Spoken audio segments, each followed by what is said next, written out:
In August 2017, a lone diver was found floating near a coral reef known for strange acoustics. This is what he remembered. The ocean was unusually calm that morning, so calm in fact that it made everything feel slightly off, like the world had been paused for a moment too long. The surface shimmered like glass beneath a hazy sun, and the only sound on deck was the low hum of the boat's engine, slowly idling as we prepared to dive. We had anchored just east of Tinakula, a volcanic island deep in the Solomon Sea. The location had a reputation among divers.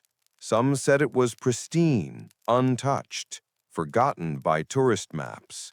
Others whispered that local fishermen avoided the reef entirely, calling it cursed or simply wrong. I didn't care about rumors or ghost stories. I wasn't looking for legends. I came for the silence beneath the waves, the kind of silence that could only be found far from the noise of cities and signals and people. The dive leader gave the usual briefing: depth limits, buddy system, signals, emergency protocols. And while the others nodded and joked and checked their gear, I kept my eyes on the horizon. The sky was white-hot, cloudless, and seemed to melt into the water. It looked like a place with no direction, no top or bottom, just endless light. When we entered the water, the change was immediate. The heat vanished, replaced by a cool pressure that wrapped around me like a second skin. I felt weightless again, safe, free. The reef revealed itself below us in layers: spires of coral, sand channels, arches of limestone. It looked like a forgotten cathedral slowly sinking into the earth, with fish moving through its ruins like stained-glass spirits. While the rest of the group swam in tight formation, snapping photos and pointing out turtles, I drifted toward a darker area near the edge of the reef. Something about the formation caught my eye. There was a narrow channel that dipped under a shelf of coral, and the angle of it was too clean to be natural. I hesitated for a second, checked my dive computer, then made my way down alone, letting the curiosity guide me. The deeper I went, the quieter it became. Sounds that normally filled the ocean, the faint clicking of shrimp, the rustle of current through coral, seemed to fade away. My breath through the regulator was the only thing I could hear, and even that seemed muted somehow. I moved slowly through the channel, careful not to disturb the reef, but the sense of stillness grew heavier with every meter. Then I saw it. Resting beneath the coral, half buried in sand and time, was a stone slab. It wasn't coral, and it didn't look like part of a shipwreck. Its edges were too straight, too intentional. There were faint markings on its surface, like symbols or carvings worn down by years of current. I floated above it, puzzled. The longer I stared, the more it seemed to pulse, not with light or movement, but with something else I couldn't name. I reached out, curious, and the moment my fingers brushed the stone, my dive computer blinked violently and then died. The screen went black, and the gentle hum in my ears dropped into total silence. I froze, unsure if I had triggered something or if it was just coincidence. But when I turned to leave, I couldn't see the way back. The narrow tunnel I had followed had vanished behind a curtain of dark water and shifting shadows. Panic started to creep in. I kicked upward fast, ignoring the risk of decompression, needing to find the surface. My heartbeat thundered in my chest as I swam toward the growing light above. The pressure eased as I rose, and I broke through the surface with a sharp gasp, blinking against the brightness. But the boat was gone. I turned in all directions, squinting against the glare, hoping to catch a glimpse of the vessel or hear the sound of its motor. There was nothing, just the open sea stretching to the horizon in every direction, empty and silent.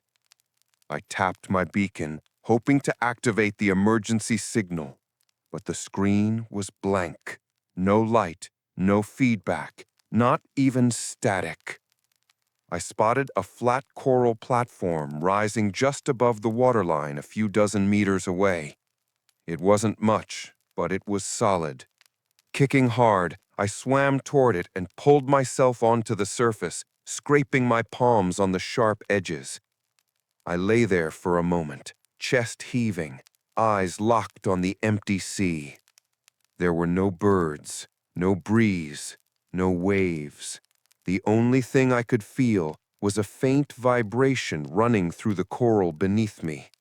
It wasn't the current, it wasn't the wind. It was something deeper, something that had been waiting. By the time the sun began to sink, the surface of the coral slab had turned into a frying pan beneath me. My wetsuit, which had kept me warm under the water, now trapped the heat against my skin. I tried shifting my weight, moving slightly to avoid the sharp ridges, but there was no escape from the rising discomfort. The coral scratched at my knees and elbows every time I moved. My skin had already started to burn, not just from the sun, but from the salt that dried into crystals across my face and neck. I watched the sky carefully, hoping to see something, anything, a dark silhouette, a trail of smoke, the familiar hum of an engine. But there was only endless light, slowly turning gold, then orange, and eventually bleeding into the deep blue of night. The ocean had returned to stillness, not a ripple out of place, and the quiet was so thick that even the movement of my arms seemed to disturb the air around me. The emergency beacon in my hand had stopped responding hours ago. I pressed the button again and again, waiting for a flicker, a beep, any sign of life, but it remained dark. I couldn't understand how everything had gone wrong so quickly. Just that morning, I was part of a group dive, a routine expedition with a detailed plan. Now I was alone on a reef, with no food, barely any water, and no working equipment. I still had one sealed water pouch clipped to my belt. I tore it open with my teeth and let a few drops hit my tongue. The taste was warm and metallic, but it was water, and it mattered. I forced myself to ration it, taking only the smallest sips and holding them in my mouth before swallowing. I couldn't afford to waste anything, not with the sun gone and the cold beginning to creep in. When night finally arrived, it fell fast and absolute. There was no slow fade, no gentle descent. The darkness came like a curtain being pulled shut. The stars above me blinked into focus, countless and sharp, but they didn't bring peace. If anything, they made the loneliness feel deeper.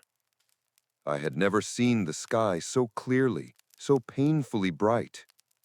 I lay back on the coral, careful to protect my arms, and stared upward, trying to calm my breathing and remind myself that I was still alive. But something was off. The air felt too still, too perfect.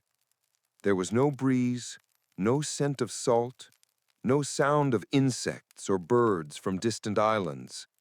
Even the usual lapping of the waves against the reef had stopped. The silence pressed against my chest, making it harder to breathe. I sat up and looked around again, hoping for a change, but the ocean remained featureless in every direction. Then, beneath me, I felt a strange sensation. It started as a vibration in my spine, subtle and soft, like the low rumble of a far-off engine. I thought maybe it was the coral settling or some kind of natural tremor, but it didn't fade. Instead, it became more focused, as if something deep below was resonating at a frequency just low enough to go unheard, but strong enough to touch bone. I shifted my weight and pressed a palm flat against the coral. It was faint, but unmistakable. A steady thrum, not chaotic or random, but patterned, almost like a signal. I sat completely still, listening with every part of me, unsure if I was imagining it. When I moved again, the vibration faded for a moment, then returned as I settled. It seemed to react to contact, like the reef was alive and waiting to be acknowledged. I tried to push the thought away, to focus on survival instead of strange sensations, but the idea had taken root. A sudden splash nearby startled me. I turned quickly, eyes scanning the dark water, heart pounding.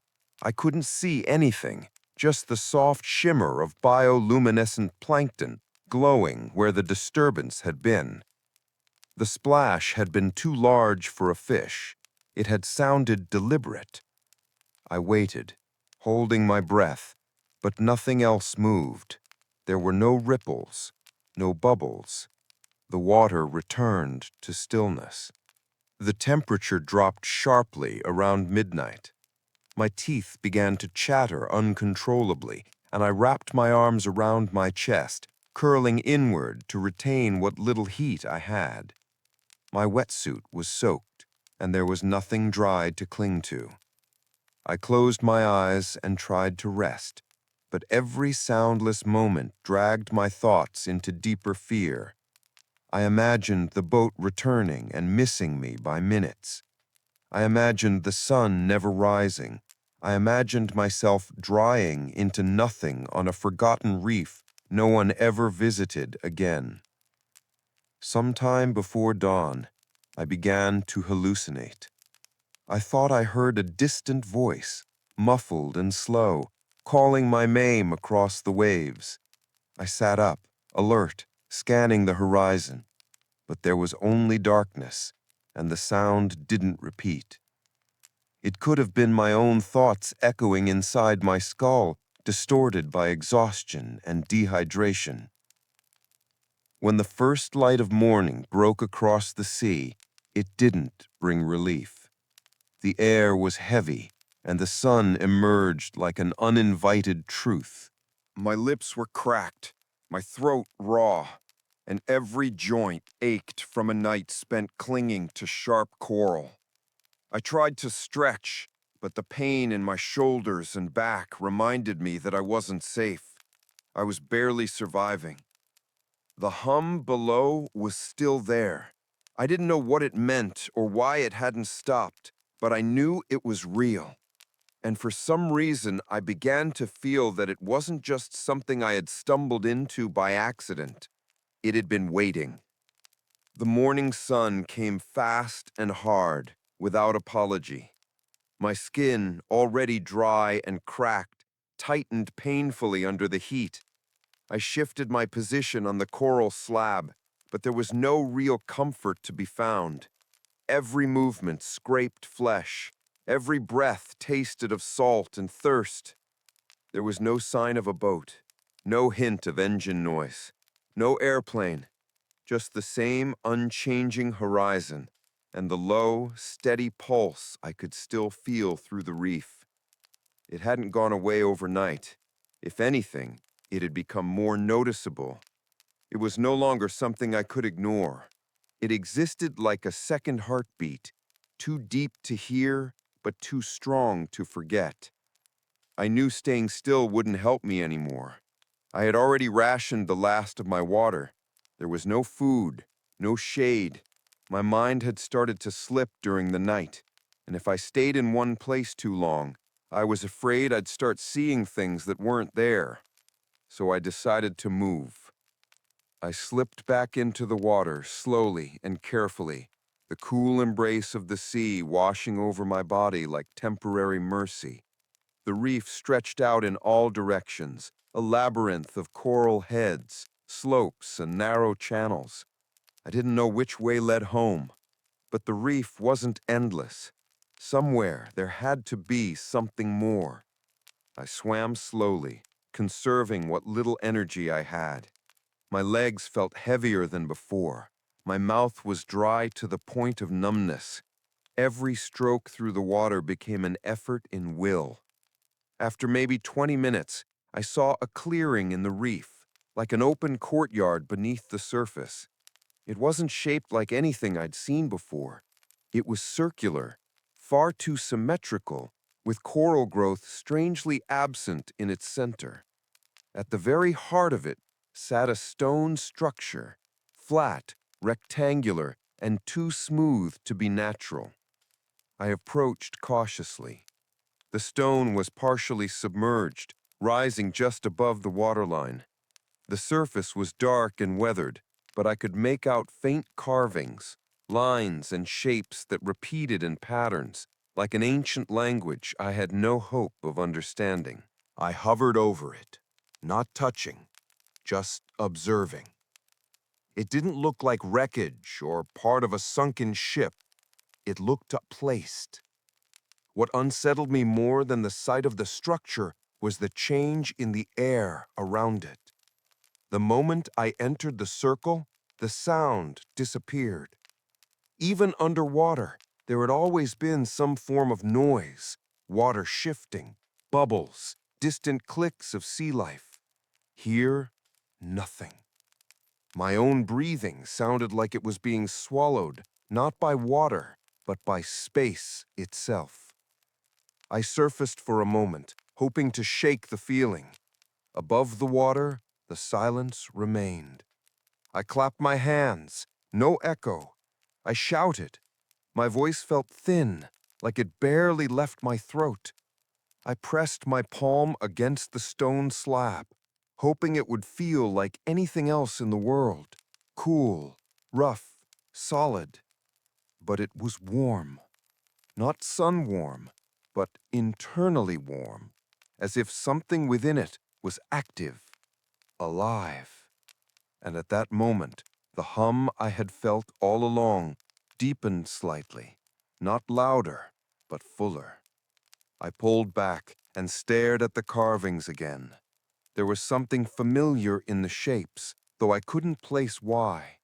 I didn't understand what I had found or why it made my skin crawl, but I knew with certainty this part of the reef was different, and whatever it had nothing to do with nature. By the time I left the stone circle behind, my body had already begun to shut down in quiet, invisible ways. My strokes through the water grew slower. My arms ached as if I had swum for hours, though I knew I hadn't gone far. I was dehydrated, overheated, and slipping into the early stages of exhaustion. Every breath felt thick. Every thought took longer to form. Still, I kept moving. There was nowhere else to go. I followed the edge of the reef, hoping to find another place to rest, maybe a shallow sandbar, a drift of seaweed, anything other than the razor-sharp coral that had already taken layers of skin from my knees and elbows. My body was raw, sunburned, and sore, but the pain helped me stay conscious. As long as I could feel it, I knew I hadn't slipped fully into delirium yet. The humming beneath the reef hadn't stopped. It came and went in slow, rhythmic waves. Sometimes it was faint, barely noticeable. Other times it surged, rising through the water like a presence. It wasn't loud. It wasn't even sound in the traditional sense. It felt more like being watched by something that didn't use eyes, something that existed just outside the range of human perception.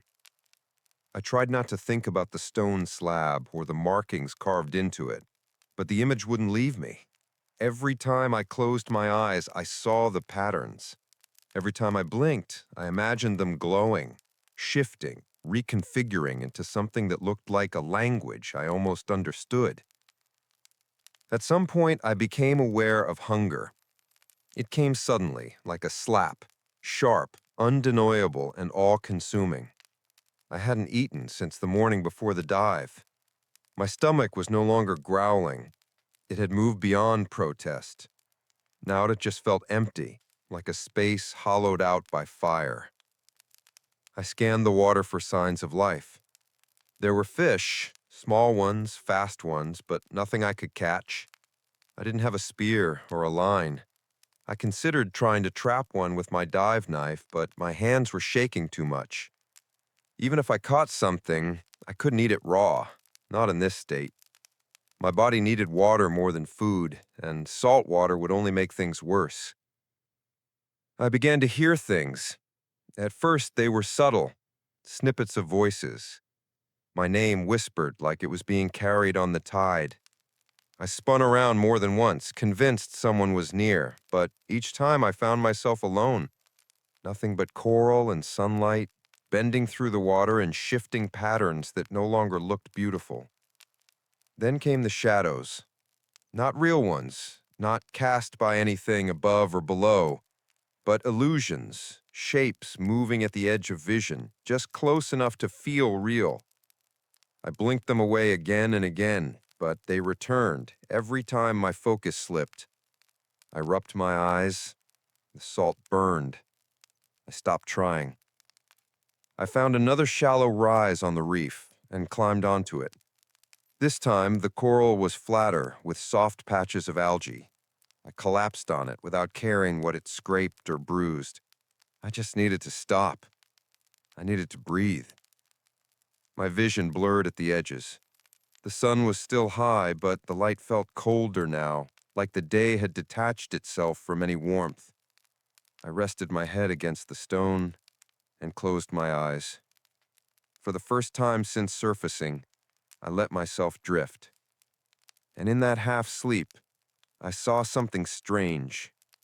It was the reef, but deeper, darker, filled with soft lights and tall structures made of the same stone I had touched earlier. There were openings in the rock, like doorways or passageways, and something stood at the threshold. I couldn't make out its shape, but it looked almost human, still, waiting, watching.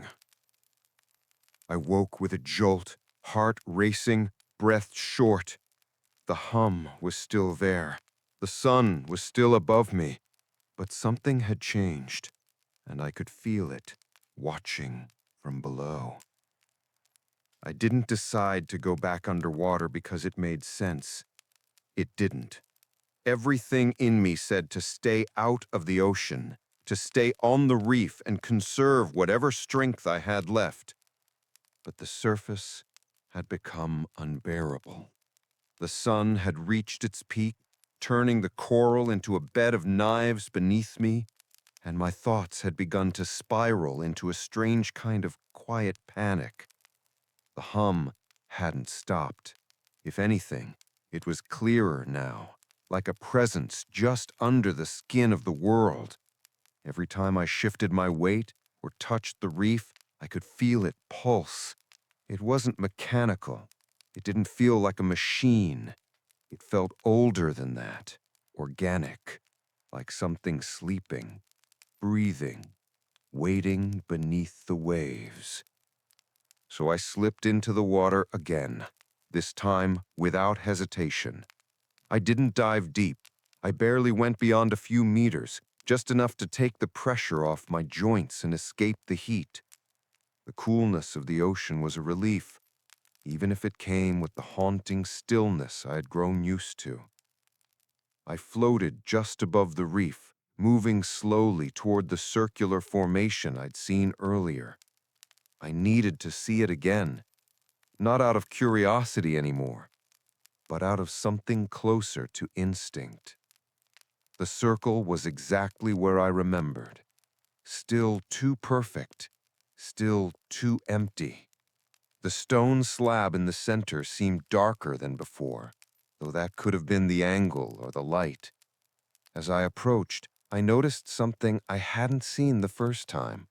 a long, shallow groove leading away from the slab, disappearing under a ledge of coral. It was narrow, like a path carved by water or something more deliberate. I followed it without thinking. The groove led downward into a channel that quickly became too deep to see the bottom. It looked like a fracture in the reef, a wound stretching into blackness. I hovered at the edge, peering down, waiting for something to stir. The water below was unusually clear, but the darkness swallowed light faster than it should have. It was like looking into memory, familiar in shape, impossible in detail. I descended slowly. Each meter I dropped, the pressure changed. Not just physically, but mentally. My thoughts felt compressed, pushed inward. I began to lose track of time again. It could have been 30 seconds. It could have been 10 minutes. There were no bubbles from fish, no bursts of color, no coral. Just stone, smooth and dark, with faint markings that repeated the same patterns I'd seen on the surface slab. The walls of the channel weren't rough like reef rock. They were polished. That word struck me hard. Polished.